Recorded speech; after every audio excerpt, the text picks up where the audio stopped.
A string is one of the most used data types in Python.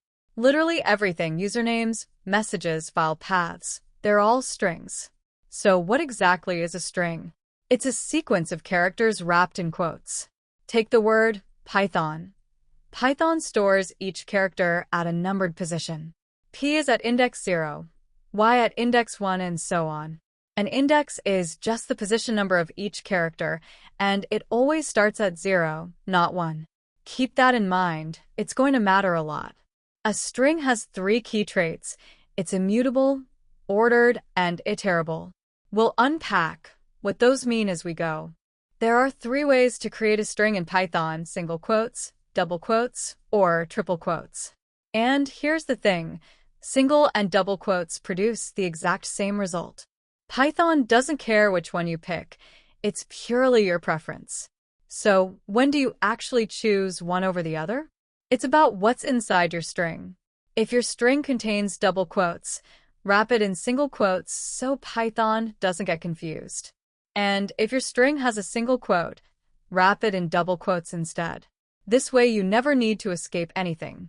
Triple quotes are their own thing. They let your string span multiple lines without any extra tricks. Great for longer messages or blocks of text. Now, let's talk about indexing, how you access individual characters inside a string. Think of the string Python as 6 boxes lined up in a row. Each box has an address, and that address is the index. The first character P lives at index 0, and so on. But Python also lets you count from the other end using negative indices. Index -1 always means the last character, -2 means second last, and so on. This is incredibly useful when you just want the last character of string. Let's walk through indexing step by step. We have the string Python and we want to grab the very first character. We write word at index 0 and Python gives us P. Now, let's flip direction. Negative indexing lets you count from the end of the string instead of the beginning. Index -1 always points to the last character, no matter how long the string is. So word at -1 gives n. Index -2 gives the second last character, which is o. Here's why this is so powerful. Imagine you have a string of unknown length, and you just want the last character. With positive indexing, you'd have to first find the length, then subtract 1. With negative indexing, you just write -1, and you're done. Indexing picks one character. Slicing picks a range of characters.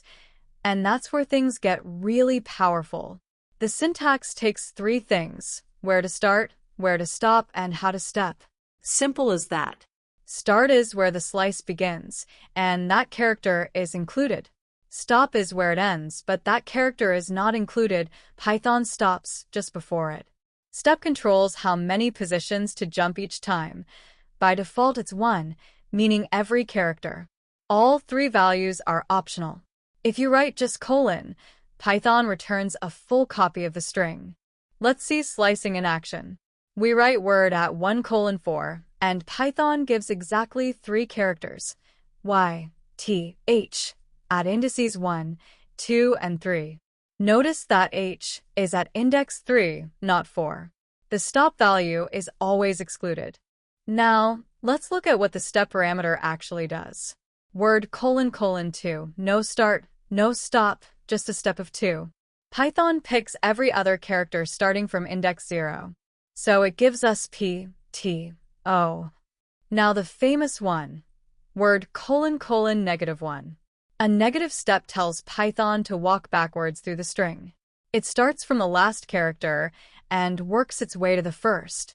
1 line of code, entire string reversed. Let's finish with 2 mistakes that almost every beginner makes. First, the indexer. If Python has 6 characters, the valid indices are 0 through 5. The moment you try word at index 6, Python throws an indexer. Second, immutability. Strings in Python cannot be changed. Strings are read-only. You can't modify them in place. Instead, build a new string from the pieces you want.